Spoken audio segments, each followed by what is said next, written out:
Hello everyone. We are delighted to present the first talk in this session and would like to thank the organizing committee, scientific committee, and the chair of this session for giving us an opportunity to present our work. I am Pratik Jagtap, research assistant professor at the University of Minnesota and the co-lead on the Galaxy P team. Along with my colleague Subina Mehta, I'd like to present our work on metaproteomics analysis of data acquired by using two different mass spectrometry acquisition modes. This work is a result of collaboration with multiple labs. In particular, the biological dataset is from Dr. Jacqueline Padilla Gamino's lab from the University of Washington. The mass spectrometry acquisition of this dataset was performed in Dr. Brooke Nunn's lab, and we worked with Dr. Brian Searle to analyze this dataset using encyclopedia software. Microbiome research has gained importance over the last few years, especially in the area of clinical research. There have been multiple studies that have highlighted the relevance of gut microbiome in human health and pathophysiological conditions such as inflammatory diseases, obesity, and cancer. On the other hand, environmental microbiologists have been studying the role of microbiome in diverse ecosystems such as freshwater lakes, permafrost soils, and deep sea oil plumes, to name just a few. One such area of research is health of the coral system within oceans worldwide. Coral reefs occur in less than 1% of the ocean, yet are home to nearly one quarter of all ocean species. Raising seawater temperatures is causing coral bleaching worldwide. As a result, over 50% of world's coral reefs have died in last 30 years and up to 90% may die within the next century. Coral bleaching results in uncoupling of the symbiotic relationship that the coral host has with the symbiont algae, thus making it vulnerable to diseases. In this study, Dr. Padilla Gamino's lab, which is interested in the effect of bleaching on gamete generation and release, studied Montipora capitata, a main reef builder in Hawaii. In this study, their labs subjected colonies of M. capitata to thermal bleaching for a few weeks before they were returned to the ocean ecosystem so that they can undergo recovery. In the June next year, on a new moon day, the corals spawn wherein egg sperm packets are released and they were collected. Shown here is a microscopic view of one such egg sperm packet.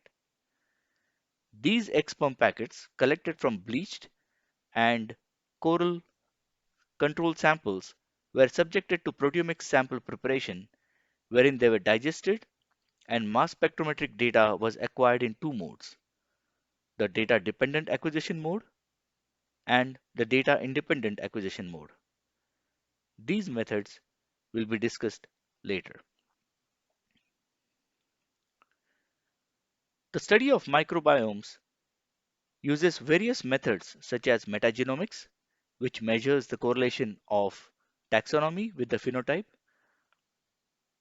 using DNA sequencing data. Microbiome studies that use expression of microbial RNA and proteins such as metatranscriptomics and metaproteomics have an advantage in that it can measure microbial functions and thus help in understanding the mechanism by which the microbiome interacts or even interacts with its immediate ecosystem.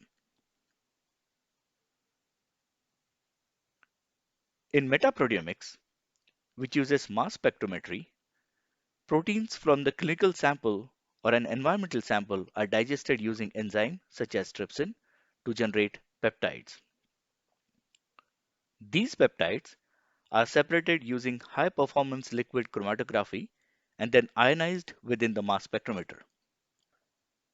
These ionized peptides are selected and analyzed for their intensity, retention times based on liquid chromatography conditions, and mass to charge ratio, also called as M by Z ratio. Peptides with precursor intensities above the noise threshold are selected for fragmentation, thus generating tandem mass spectra, termed as the MSMS spectra. These MSMS spectra can be matched to peptide sequences in a database.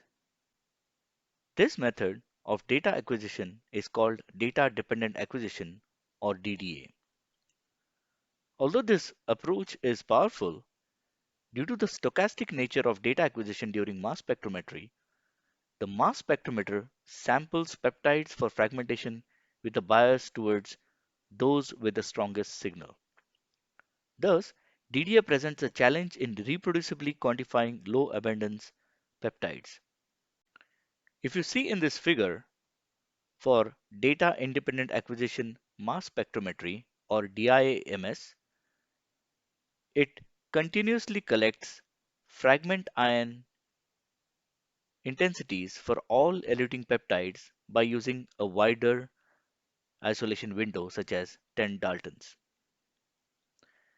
The simultaneous isolation and fragmentation of multiple peptides results in a complex MS2 spectrum consisting of ions from all isolated peptides.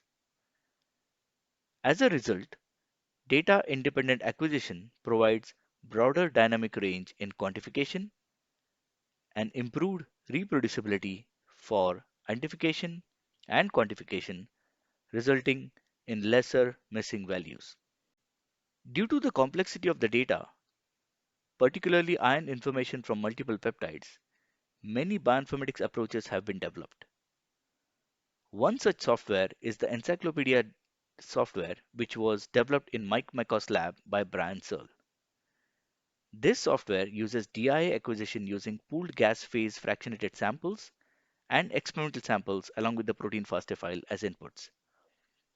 The protein FASTA file can be subjected to deep learning based PROSIT software, which generates a predicted peptide library which predicts fragmentation as well as retention time amongst other features. The PROSIT generated spectral library can serve as an input for encyclopedia software analysis.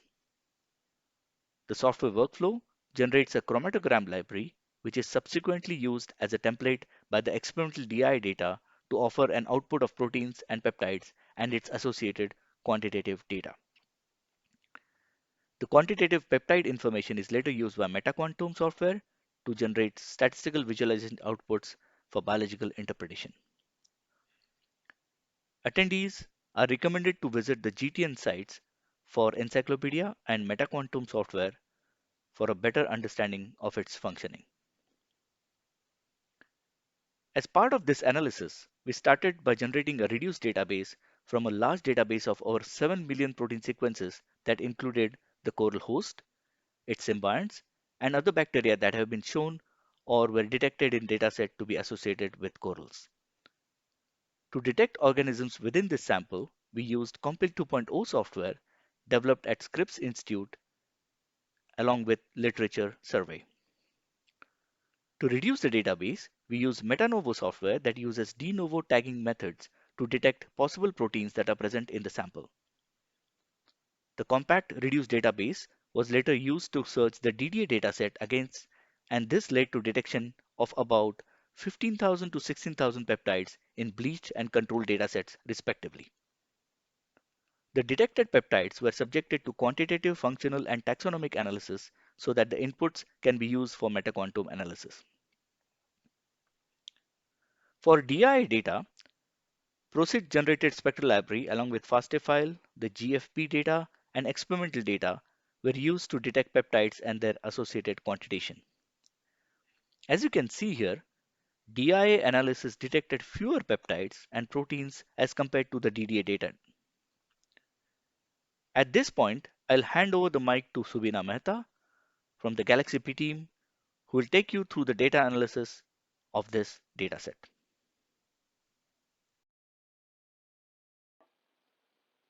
Thank you, Prateek. Hello all, this is Sabina Mehta, and I'm going to go over the data analysis that we performed on the Coral X datasets using the Galaxy platform. As you can see, the results from both DIA and DDA workflows were a list of identified peptides along with their quantitative values. We decided to analyze the data with Metaproteomics to look at some statistically significant peptides present in the sample. We performed our analysis using Metaproteomics, which offers differential abundance analysis, principal component analysis, and clustered heat map visualizations across multiple experimental conditions. It is an open source tool, is available via command line, and also accessible via Galaxy platform for reproducible analysis. The three main inputs are peptide quantitation report, functional, and taxonomic annotation. This is the flowchart of the DIA and DDA analysis that we performed via Galaxy. Just to recap, in DDA search, we use Search GUI Peptide Shaker to perform database search and Flash LFQ for quantitation. In DIA, we use ProSit-based spectral library and encyclopedia to quantify and identify peptides. Both DIA and DDA peptides were subjected to UniPept and BLAST-P for functional and taxonomic annotation. Finally, Metaproteomics enabled quantitative and statistical analysis and visualization of functional and taxonomic expression. Metaproteomics has several modules within itself. The four required inputs are peptide intensity, taxonomic and functional annotation, Metaproteomics sample, and Metaproteomics databases. The first step is the expand module, wherein we expand the set of original annotation to include all the ancestors of the direct annotation. Next, we filter the peptides according to user-defined threshold. Next, we perform stat analysis. Lastly, visualization, wherein we get a bar chart, heat map, PCA plot, and volcano plot as the output. Let's go back and look at our data. We had peptides with quant values in both DDA and DIA. Given that there were lesser number of peptides from DIA analysis, we decided to look at the peptide overlap between DDA control and bleed sample with DIA output. The overlap analysis showed that DIA detected lesser peptides than DDA. In order to compare the quantitation values within DIA and DDA, we looked at the peptides that were exclusively detected in control or bleach in DDA and see how their quantitation values showed up in DIA data. So here there are 173 peptides from DDA control dataset that were detected in DIA and 125 peptides from DDA bleach that were detected in DIA data. This panel shows the peptide quantitative values for one peptide that was exclusively detected in control DDA sample. As you can see, the DDA intensity values for these peptides were only in control and not in bleach. When we looked at the sample in DIA run, it not only showed better quantitative values in control sample, but also in bleach sample. This is not unexpected given that DIA dataset is expected to have better quantitation and lesser missing values. Here is a set of peptides that have similar behavior in DDA and DIA. We also look for peptides in bleed samples that are not present in control, which again showed a similar trend. This made us realize that it is important to get an extensive DDIA data to make a better biological conclusion.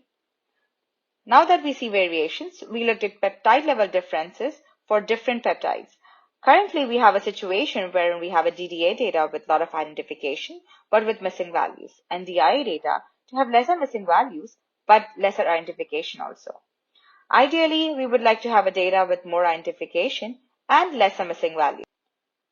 Even with this, we continued with our analysis.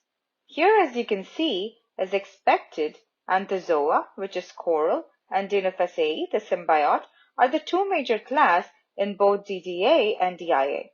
However, if you notice, we do find Mammalia in DIA. This could be due to our DIA data not being complete. So we need to improve on this. Next, We looked at PCA analysis in both DDA and DIA function PCA plot. We didn't see any clear separation between bleached and control because these changes were very subtle.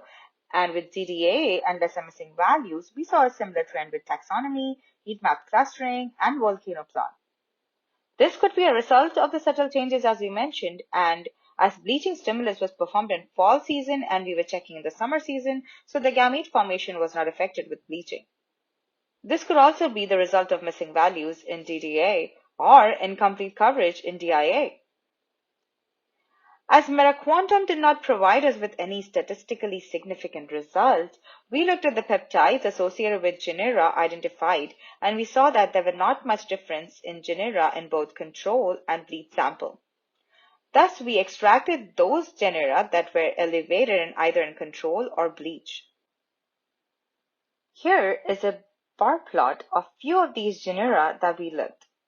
We tried to look for the same in DIA. However, here we saw an opposite trend in Aspergillus and missing values in Spiriforma, Vibrio, and Apostecopus. As a side note, we did find Vibrio at a family and order level hierarchy. Next, we examined peptides associated with function and saw a similar trend of not much changes within DDA control and bleach and DIA control and bleach.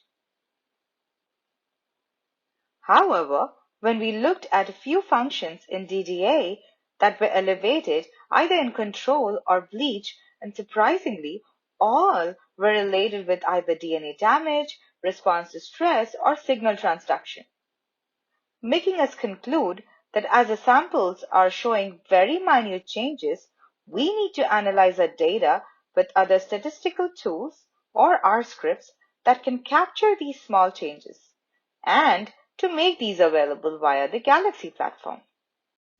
In conclusion, we analyzed coral egg sperm packet metaproteomics dataset acquired with two MS acquisition methods. Since our workflow detected less number of peptides with DI analysis, we plan to use alternative spectral library generation methods to improve on its coverage. We believe that this will help us to detect differences within control and bleach samples. We plan to use alternative software tools to compare DDA and DI analysis. Lastly, we would like to acknowledge our collaborators and funding agencies. Apart from the co-authors on this talk, highlighted in blue, we would like to thank Peter Thoy from Scripps Research Institute. Thank you for listening and looking forward to your questions.